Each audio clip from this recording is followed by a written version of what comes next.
அஸ்ஸலாமு அலைக்கும் வரஹ்மத்துல்லாஹி வபரகாத்துஹு. ஆரோக்கியமான உணவு பழக்கம். கஅப் இப்னு மாலிக் ரலியல்லாஹு அன்ஹு அவர்கள் கூறினார்கள், அல்லாஹ்வின் தூதர் ஸல்லல்லாஹு அலைஹி வஸல்லம் அவர்கள் 3 விரல்களால் உணவு உண்பார்கள். இந்த செய்தி ஸஹீஹ் முஸ்லிமில் 4134 என்ற எண்ணிலே பதிவு செய்யப்பட்டிருக்கிறது. 3 விரல்களால் உணவு உண்ணுகின்ற போது கொஞ்சம் கொஞ்சமாகத்தான் உணவை எடுக்க முடியும். அந்த கொஞ்சமான உணவு வாயிலே நல்ல முறையிலே அரைக்கப்பட்டு கூழாக்கப்பட்டு இரைப்பைக்கு செல்கின்றது. இப்படி செல்கின்ற போது உணவு நன்கு செரிமானமாகி ஆரோக்கியத்திற்கு வழிவகுத்து விடுகின்றது.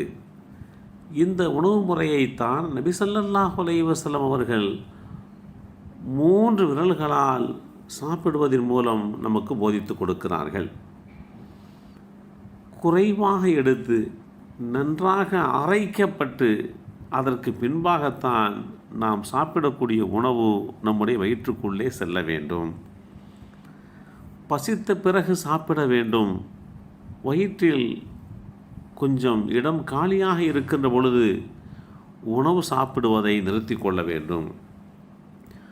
என்றைக்குமே வயிறு நிரம்ப வயிறு முட்ட சாப்பிடக்கூடாது. நமக்கு வருகின்ற அதிகமான ஆரோக்கிய கேடுகளுக்கு நோய்களுக்கு இதுவே காரணம் என்று மருத்துவர்கள் நமக்கு தெளிவுபடுத்துகிறார்கள்.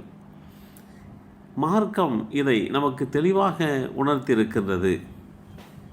மருத்துவத்தின் அடிப்படையிலும் வேதமறை குர்ஆனுடைய வரிகளையும் அடிப்படையாக கொண்டு நாம் சிந்திக்க முற்படுகின்ற போது வேதமறை குர்ஆனிலே அல்லாஹ் குறிப்பிடுகின்றான், உண்ணுங்கள், பருகுங்கள், அளவு கடந்து விடாதீர்கள். அல் குர்ஆன் அத்தியாயம் 7 வசனம் 31 இந்த செய்தி தெளிவுபடுத்தப்பட்டிருக்கிறது. சாப்பிடுங்கள், அதே போன்று பருகுங்கள், ஆனால் ஒரு அளவுகோல் இருக்க வேண்டும்.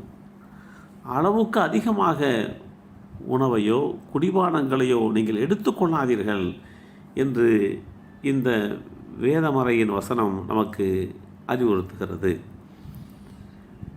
இரைப்பை தான் எல்லா நோய்களுக்குமே அடிப்படை. உங்களுடைய உடலுக்கு எது தேவையோ அதை கொடுங்கள்.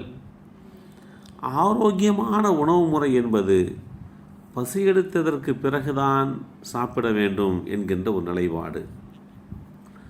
கொஞ்சம் பசி இருக்கின்ற போதே உணவிலே இருந்து கையை எடுத்து விட வேண்டும். அதே போன்று ஆரோக்கியமான உணவுகளை உட்கொள்ள வேண்டும். நம்முடைய உடலுக்கு எது ஆரோக்கியம் தருகின்றனவோ, எது ஜீரணமாகின்றனவோ அப்படிப்பட்ட உணவு வகைகளைத்தான் எடுத்துக்கொள்ள வேண்டும். ஆரோக்கியம் இல்லாத விரைவிலே ஜீரணமாகாத உணவுகளை எடுத்துக்கொண்டு அதை ஜீரணிக்க வைப்பதற்காக வேண்டி மருந்து மாத்திரைகளை பயன்படுத்துவதெல்லாம் ஒரு நல்ல பொறுப்பான தன்மையாக எடுத்துக்கொள்ள முடியாது. நச்சுத்தன்மை இல்லாத உணவுகளை, கலப்படமில்லாத உணவுகளை, எந்த விதமான வேதிப்பொருட்களும் கலக்கப்படாத உணவுகளை, உடலுக்கு கெடுதி இல்லாத உணவுகளை, குறிப்பாக நம்முடைய உடலுக்கு நோய் எதிர்ப்பு சக்தியை அதிகப்படுத்துகின்ற உணவுகளை தான் உட்கொள்ள வேண்டுமே தவிர இதற்கு மாறாக நாம் நடக்கக்கூடாது. மிக சுருக்கமாக சொல்ல முற்பட்டோம் என்று சொன்னால், நம்முடைய உணவு உண்ணும் முறை சீர் செய்யப்பட வேண்டும், சரி செய்யப்பட வேண்டும். ஆரோக்கியத்தின் மிக மிக அதிகம் கவனம் செலுத்துகின்ற நாம் கவனம் செலுத்த வேண்டும் என்கின்ற உணர்வு நமக்கும் நம்மை சார்ந்தவர்களுக்கும் சதா எல்லா நேரத்திலேயுமே திரும்ப திரும்ப அறிவுறுத்தப்பட்டு கொண்டே இருக்க வேண்டும். அப்போதுதான் உணவு விஷயங்களில் ஆரோக்கியம் தருகின்ற நிலைப்பாட்டை நாம் எடுத்துக்கொள்ள முடியும். எல்லாம் வல்ல அல்லாஹ் அருள்வாளிப்பானாக. அஸ்ஸலாமு அலைக்கும் வரஹ்மத்துல்லாஹி வபரகாத்துஹு.